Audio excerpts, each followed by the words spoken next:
Մի քանի կետի կփորձեմ անդրադարձ կատարել։ Առաջինը սահմանադրական դատարանի որոշումը պետք է ճիշտ ընկալենք, որովհետև սահմանադրական դատարանը ուղղակիորեն արձանագրել է ձևավորված պրակտիկայի հակասահմանադրական լինելն է։ Անունը ինչ էլ որ գրենք, ընդ սահմանադրական այս ձևով են ձևով, ուղղակիորեն արձանագրել է օրենքով ձևավորված պրակտիկայի հակասահմանադրական լինելը։ Ինչի եմ դա ասում, գործընկերս նշեց, արդեն կան որոշումներ, որտեղ երկար հիմնավորում են ինչի հանցագործության հետ կապ էական չի։ Սա ինչի է շատ կարևոր, սա կոչ է բոլոր դատավորներին, ովքեր գործերը քննում են։ Մի քիչ դուրս եկեք դասընթացների ծավալներից, ինչ որ դասախոսներ է գալիս միջազգային փորձագետները նկարագրում են, փորձեք օրենքի վերլուծություն անել։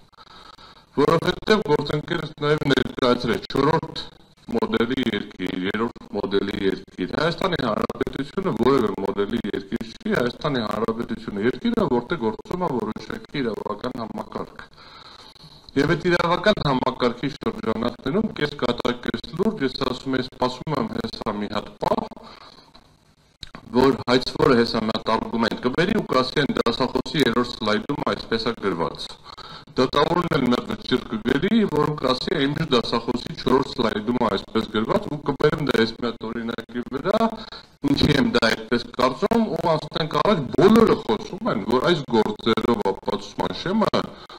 հավանականությունների գերակշռությունն է, հավասարակշռությունն է։ Դա սլայդներից դուրս ոչ մի տեղ չկա, որովհետև գործում է Հայաստանի Հանրապետության քաղաքացիական դատավարության օրենսգիրքը, որտեղ ստանդարտը հետևյալն է։ Դատարանը գնահատելով գործում եղած բոլոր ապացույցները, որոշում է փաստի հաստատված լինելու հարցը ապացույցների բազմակողմանի, լրիվ եւ օբյեկտիվ հետազոտման վրա հիմնված ներքին համոզմամբ։ Ուրիշ ստանդարտ չկա, ուրիշ ոչ մի իրավական ակտում, ոչ ապօրինի գույքի բռնագանձման մասին օրենքում, ոչ քաղաքդատում կան պրեզումպցիաներ, եւ քաղաքդատ ունի պրեզումպցիաներ եւ նյութական իրավական նորմեր ունեն պրեզումպցիաներ, բայց այս պրեզումպցիա կոչվածն էլ որպես պրեզումպցիա չի ձևակերպված։ Այդ պրեզումպցիաները չի լինում, եթե այսպես լինի, ապա այս պրեզումպցիան կգործի։ Գործում է ինչ-որ պրեզումպցիա, ինչ է պրեզումպցիան։ Սա ձևակերպում է, որ ասում է համարում ենք այս փաստ հաստատված կամ հետքված, քանի դեռ հակառակը չի ապացուցված։ Հիմա բոլորը խոսում են այ որ ինչ-որ ուրիշ ստանդարտ է գործում։ Վենետիկի հանձնաժողովը երբ որ կարծիք է գրել սահմանադրական դատարանի դիմումով, նաև մատնանշել է հենց այս հակասությունը, ասել է այ այս նման գործերով ցանկալի է որ լինի այսպիսի ապացուցման ստանդարտ, բայց այդպեսին չի։ Ավելին Հայաստանի Հանրապետության վճռապետ դատարանը մի շարք գործերով արձանագրել է, որ ենթադրության հիման վրա դատարանը չի կարող որոշում կայացնել։ Ընդ որում ես դեմ չեմ որպես քաղաքացի եւ որպես փաստաբան, որ այս ստանդարտը քաղաքացիական գործերով հաստատվի։ Այո, ում ապացույցներն էին ավելի շատ, ում արգումենտներն էին ավելի համոզիչ։ Բայց կրկնում եմ, գործում է այս սկզբում, գործում է պրեզումպցիաներ, հայցվորը միշտ մեղավոր է, պատասխանողը միշտ ճիշտ է։ Կոնցեպտուալ եմ ասում։ Այ եթե վնասի հատուցման հարց է, վնաս տվողը միշտ մեղավոր է, եթե հակառակը չապացուցվեց։ Այ բայց հնարավորություն ունենք այս ամբողջը ապացուցելու, ապացույցները բերենք, դատարանին ներկայացնենք, դատարանի մոտ ձևավորում է կարծիք, դատարանը համապատասխանաբար որոշում է կայացում։ Մեկ այլ էլի դատավարական ստանդարտներից դուրս է, քննարկվում է, որ դատարանում պետք է լինի փորձագետ հաշվապահ կամ ինչ-որ տնտեսագետ, ով պիտի կատարվի հաշվապահություն։ Սենց իմ ուղեղում որպես իրավաբանի դա սենց սկսում է բանալ են, հենց չտեղավորվել ոչ մի ձև։ Այդ նույնն է ոնց որ ասենք դե քանի որ շինարարական գործեր են կանում, դատարանում պետք է մասնագետ, ով որ պետք է գա ինչ-որ շինարարությունը բացատրի, մեկը պետք է գա տնտեսագիտությունը բացատրի։ Իրականում դրա համար քաղաքացիական դատավարության օրենսդրությունը շատ վաղուց լուծել է հարցը, բայց այդտեղ հարց կա, որի համար հատուկ գիտելիք կա, պետք խնդրեմ դիմեք փորձագետի։ Ու դատարանը ունի փորձաքննություն նշանակելու իրավունք։ Այ հիմա դատարանում, որ փորձագետը նստած ինչ-որ հաշվարկներ է անում, կամ չկա այս պահին, թափուր են մնացել հաստիքները, բայց եթե լիներ, այսինքն դա ինչ է լինում, դա ինչ դատավարական գործողությունն է, դատավարական գործողությունների մեջ որտեղ է տեղավորվում, չկա։ Հիմա վերադառնամ ձեր հարցին, ինչի է ասում, որովհետև իրականում մեր մոտ այս մոդելի երկիր ձևակերպումը պրոբլեմատիկ է, կարող են լինել, սա շատ կարևոր է, մոդելներ, որտեղ գույքի բռնագանձումը կապ չունենա հանցագործության հետ, բայց չի կարող լինել մոդել, Երբ որ անձը մեղադրվում է հանցագործություն կատարելու մեջ կամ կապ ունի հանցագործությունը, դրա հիմքով սկսենք ստուգել իրեն, ուզում եմ ուշադրություն հրավիրեմ, հիմքը գործը ուսումնասիրությունը սկսելու ոչ թե օբյեկտիվ պարամետրն է, ու կբերեմ հիմա օրինակ, որտեղ օբյեկտիվ պարամետրով ստուգում է տեղի ունեցել, այլ այն է, որ անձը մեղադրվում էր հանցագործություն կատարելու մեջ, ընդ որում չեմ ուզում հիմա քննարկեմ, արդարացվեց, մեղավոր ճանաչվեց, որտեղ երկու ծայրահեղ դեպքերն էլ կա, արդարացվեց հանցադեպի բացակայությամբ, ասում է, մեր մոտ հանցադեպի, այսինքն հանցագործություն չի տեղի ունեցել, ոչ թե անձը չի կատարել հանցագործությունը, ոչ թե ժամկետն է անցել, ոչ թե այլ հիմքեր կա, այլ հանցագործության փաստն է հերքվել, նախկին քրեական դատավարության օրենսգիրքը նման հնարավորություն տալիս է, նորում մի քիչ ավելի փոխվել է եւ հանցադեպ հանցակազմի ձևակերպումները փոխվել են, ուղղակի ձևակերպումը տրված է անձը չի կատարել հանցագործությունը։ Անձը մեղադրվում էր ինչ-որ հանցագործություն կատարելու մեջ, դրա հիման վրա սկսում ենք ուսումնասիրել ու գնում ենք բռնագանձում ենք լրիվ ուրիշ գույք։ Այս սա ինքնին հակասահմանադրական է, դրա համար սահմանադրական դատարանն ասեց, այ եթե ուսումնասիրություն սկսելու հիմքը հանդիսացել հանցագործության փաստը, կներեք, կարող եք բռնագանձել բացառապես, ու այստեղ նորից ուզում եմ ուժեղ կոնկրետ ցիտում է Յորդանովի գործը, հանցագործության արդյունքում ստացված գույք ձևակերպում է։ Կապը ուղիղ անուղղակի է, ինչ է հանցագործության արդյունքում ստացված գույքը։ Ու ընկալվում է, որ նաև այդ գույքի վերափոխումից ստացված գույքը։ Բայց պետք է ուղիղ կապ լինի։ Ապացույցների շեմը կարող է ցածր կամ բարձր լինի ըստ սահմանադրական դատարանի, բայց կապը չենք կարող ասենք, այն դեմ միատ հանցագործություն եղավ, այդ ժամանակահատվածում քո մոտ ինչ-որ գույք է հայտնվել, դե ուրեմն այս գույքն է։ Այն անեկդոտ կա, որ արկղը սևա մեջ է, ուրեմն դեղին է, եթե արկղը քառակուսի մեջ է, ուրեմն կլոր է, եթե կլոր է ու դեղին է, ուրեմն լիմոն է կամ նարինջ է։ Հիմա անդրադառնանք ինչ պետք է լինի։ 4 տարի, 3 տարի անընդհատ բարձրաձայնել ենք, ընդ որում բարձրաձայնել ենք մի անգամ, հետո մեկ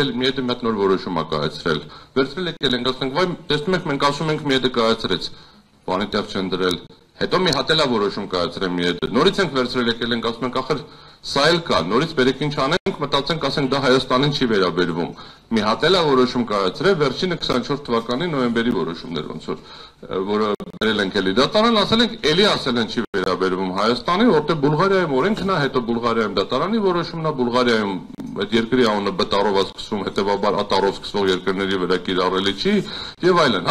Արդյունքում մենք ստացել ենք ինչ-որ մի հատ իրավիճակ, որ վերջում պարզվեց, որ մենք ճիշտ ենք, դատավորներն ու դատախազները սխալ։ Հիմա նույն խնդիրը կրկնվում է բանով, օպերատիվով։ Սահմանադրական դատարանը շատ չի խորացել օպերատիվ տվյալներ, օպերատիվ հետախուզական գործունեություն, դրա նկատմամբ վերահսկողություն մի բարձ պատճառով։ Գործեր չեն եղել, որտեղ այս հարցերը քննարկված լինեն։ Այս հարցերը նոր սկսում ենք դատարանում քննարկել։ Երեք եմ ունեցել առաջին նիստը, ես իմ մասնակցությամբ, այսինքն վստահորդի հետ կապված նիստ եղել էր, բայց իմ առաջին մասնակցությամբ, երբ որ մենք օպերատիվ տվյալ, օպերատիվ հետախուզական գործունեություն,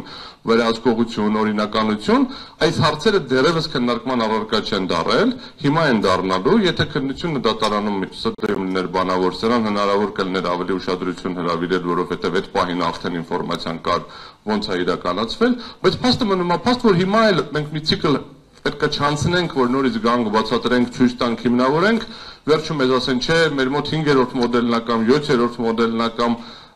բանա, ռեստայլինգ եղած մոդելն է, վերջում էլի գանք նորից կանգնենք մի հատ իրավիճակի, որ մեկը, որ մի հատ սդն, Վեճռաբեկ դատարանը կամ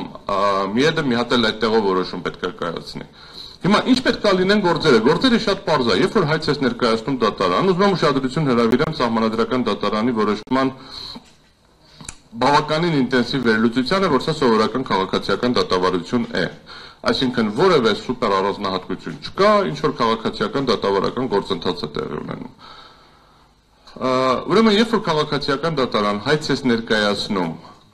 որի հիմքերը, այսինքն ասես ինչի եմ ես ուզում այս մարդուց բռնագանձել գումար։ Ինչ որ պահանջներ ես դրել ու չես դրել կարևոր պահանջները։ Դատարանը հասել է արդեն ապացույցները հետազոտելու փուլում, մեկ էլ հասկանում ես, որ մի հատ փաստական հանգամանք այն հոդվածի կիրառման համար կարևոր էր, որը դու չես ներկայացրել, ըստ էության դու պետք է հայցից հրաժարվես։ Դու կամ չհրաժարվես,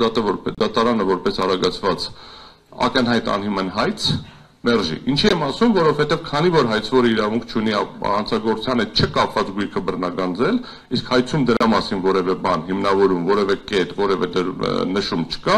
հայցը դառնում է ակնհայտ անհիմն։ Ինչի է դառնում ակնհայտ անհիմն, որովհետև եթե հայցում նշված բոլոր հանգամանքները հաստատվեն, ինչ որ գրված է ամբողջությամբ հաստատվի։ Դատարանը միևնույնն է չի կարողանա կայացնել բռնականձելու որոշում, որովհետև կապը հանցագործության հետ նշված էլ չի, որ հաստատվի կամ հերկվի։ Նույնը վերաբերվելու է օպերատիվ հետազոտական տվյալներին, այդտեղ մի քիչ ավելի քիչ խոսելու բան ունենք այն իմաստով, որ վերլուծությունները պրակտիկան չկա, ես ակնկալում եմ, որ դատարանները այս պրակտիկային կհետևեն։ Հիմա մի օրինակ էլ բերեմ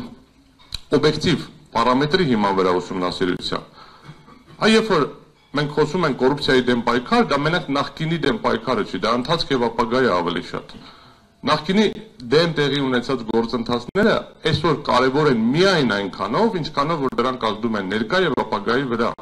Դա նրա համար չի, որ ինչ-որ մեկին պատժենք, որ 20 տարի առաջ, 30 տարի առաջ ինչ-որ կոռուպցիոն դրսևորման մեջ ներգրաված ա եղել կամ ինչ-որ հանցագործության մեջ ներգրաված ա եղել։ Դրա համար ասենք ունենք նաև քրեական օրենսգրքում վաղեմության ժամկետներ, սահմանափակումներ, որ որոշ ժամանակ հետո այլ ակտուալությունը կորում է իրականում շատ։ Պետք է պատժել, պետք է գտնել, պետք է բացահայտել, բայց չպետք է դա այնպես լինի, որ ապագան խաթարվի։ Իսկ ապագային ուղղված գործողությունների օրինակները բերեմ, երբ որ նոր դատական բարեփոխումների շրջանակներում լավ թե վատ որոշվեց, որ բոլոր դատավորները պետք է անցնեն բարեվարկության ստուգում։ Բոլոր, այսինքն եթե դու դատավոր ես, կապ չունի հանցագործություն, ոչ հանցագործություն, պաշտոնատար անձ, գույք ունես, գույք չունես, բոլոր դատավորները պետք է անցնեն բարեվարկության ստուգում։ Կոռուպցիայի կանխարգելման հանձնաժողովը իրականացրեց բարեվարկման ստուգման գործընթաց։ Էլ եմ ասում, չեմ ուզում քննարկեմ արդյունքները լավն են վատն են։ Հիմա նույն ձև կարող են քննարկել դատախազության հայցերը լավն են վատն են։ Սա օբյեկտիվ պարամետր է։ Ուզում եք դառնալ դատավոր, ուրեմն ձեր գույքը ստուգվելու է։ Ուզում եք լինել պետական ինչ-որ X պաշտոնատար անձ, պետք է ներկայացնեք հայտարարագիր, այդ հայտարարագրերը ստուգվելու են։ 17 թվականից սկսած հայտարարագրերում կես տեղեկատվություն տալը քրեականացվել է։ Ուրեմն քրեական օրենսգրքում նախատեսվել է ապօրինի հարստացում հանցակազմը։ Քրեական օրենսգիրքը 2000 քրեական դատավարության օրենսգիրքը 2003 թվականից դեռևս ուներ առանց մեղադրական դատավճռի բռնագանձման տարեր։ Հոդված ունենք, որ վերաբերվում էր իրեղեն ապացույցների տնօրինմանը քրեական գործի ավարտից հետո, որին դատարան անդրադարձ էր կատարում, եթե նույնիսկ չլիներ մեղադրական դատավճիռ, հա, պայմանական ասած։ Այսինքն մենք խնդիրը կայանում է հետևյալում են մարդիկ, ովքեր քննարկում են ապօրինի գույքի բռնագանձման մասին կանոններին եւ ասում են, այս մոդելն է կամ այն մոդելն է, ես խորհուրդ կտամ առաջինը փորձեն ամբողջական ուսումնասիրել Հայաստանում գործող օրենսդրությունը եւ պրակտիկան։ Այդտեղ հասկանանք մեր միջազգային պարտավորությունների լույսի ներքո, հակակոռուպցիոն կոնվենցիաների լույսի ներքո, ինչ հատվածներ են պակասում եւ այդ հատվածները ոչ թե վերցնենք մի հատ ուրիշ տեղից ամբողջությամբ բերենք, մի հատ ամբողջ օրենք ընդունենք, ու նորից եմ կրկնում սլայդների վրա կամ դասախոսության նոթերի հիման վրա կիրառենք, այլ փորձենք ունենանք ամբողջական համակարգ, որպեսզի ներքին հակասությունները չլինեն։ Ես ավարտեմ ասելով, որ եթե դատախազությունը իրոք օրինականության պահպանման գործառույթ ունի,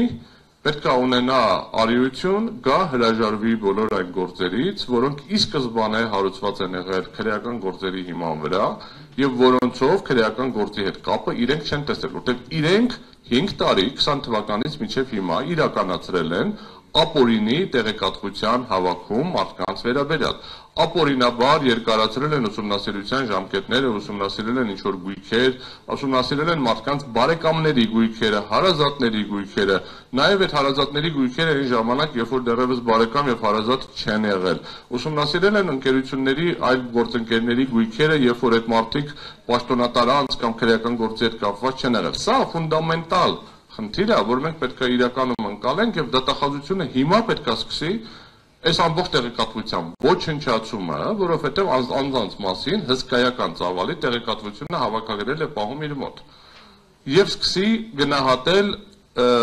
այս ընթացքում տեղի ունեցած ապօրինությունների հետևանքի վերացումը։